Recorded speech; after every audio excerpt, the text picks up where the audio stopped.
many steps.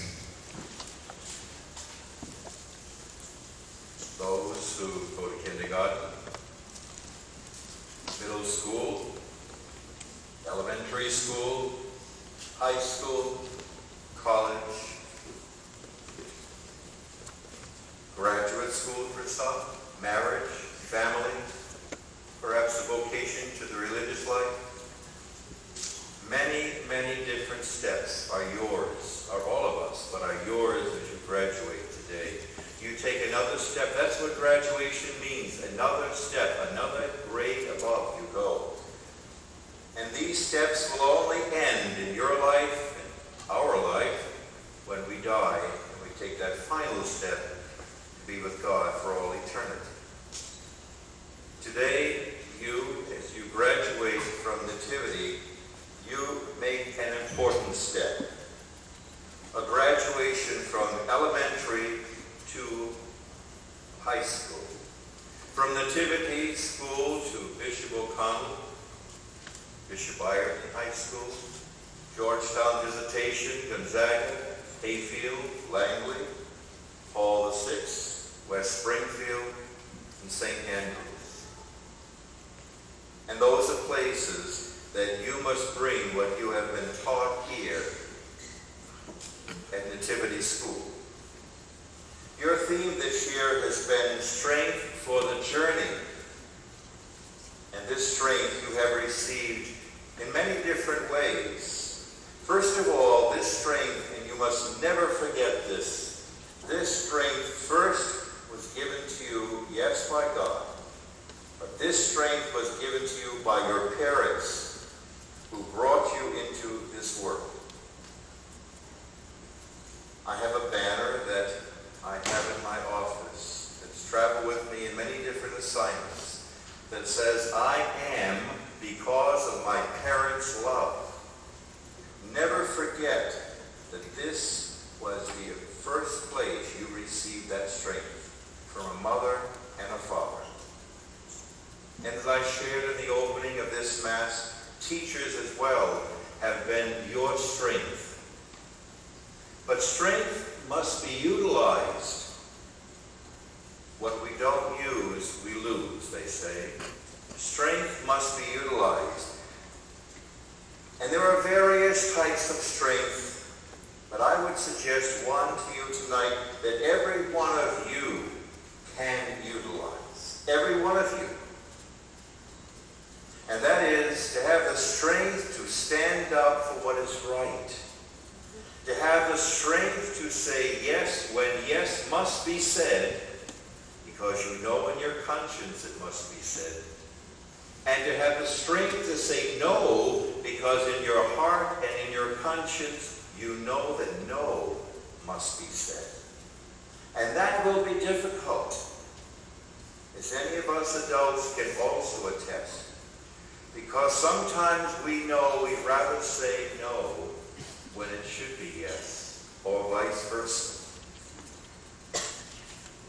I was reading today some thoughts about what I might share with you tonight, and I liked what a college coach, John Wooden, said.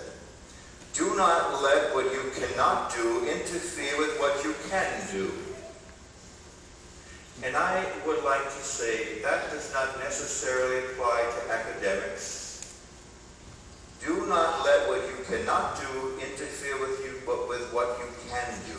And every one of you can stand up for Christian principles, to stand up for what's right, to stand up and say yes and no when yes and no must be said. And you know, everyone admires, every one of you admires the person that can stand up for what's right. Every one of us who is an adult admires those who have that strength to stand up for what's right. And that's what Jesus said in tonight's gospel. In so many words, when he said, you are to be the light of the world. You are to let what you have done here shine so that others can see. You have to make those high schools that you are going to a better place because of what you have received, the strength that you have received here, that you have received from parents and teachers. Of all the comments that I heard addressed to you at the awards banquet the other night, one comment by Mrs. Prince really struck a chord with me when she said, addressing you, "You never cease to amaze me." I like that. Now perhaps that was used with a bit of comic relief. You never cease to amaze me. I choose not to say it with comic relief. She said it just after, I believe, she was commenting about how you had given your coats to the youngest members of this school when we had an unexpected fire alarm went off in January. I know I wasn't here for that, but I heard about it when I got back. But how you voluntarily gave literally the coat off your back to the youngest ones who were shivering and cold. And that, I believe, is when she said, "You never cease to amaze me." I would like that to be another motto, another goal that you might take with you.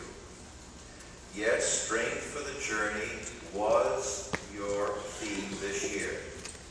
But I would hope, I would even pray that you would take what she said, "You never cease to amaze me," and continue to amaze people in those 9 high schools that you're going to go to.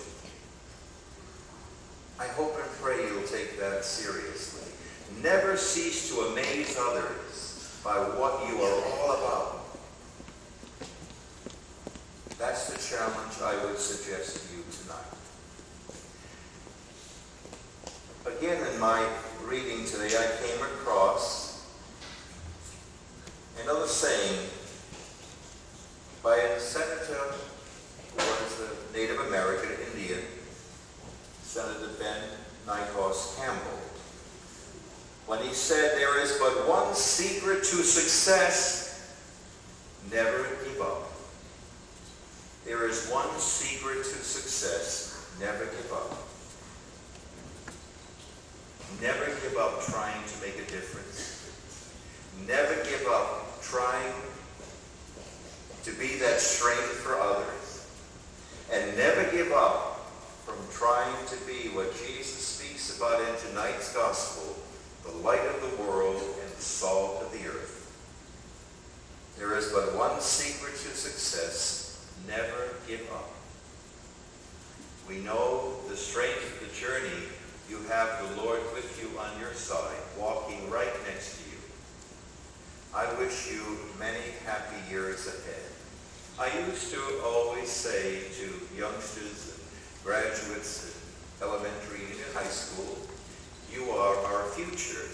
I no longer say that without qualifying it because someone corrected me and said, "We're not your future, we're also your present. You are our present." And I thank you for being present, our present.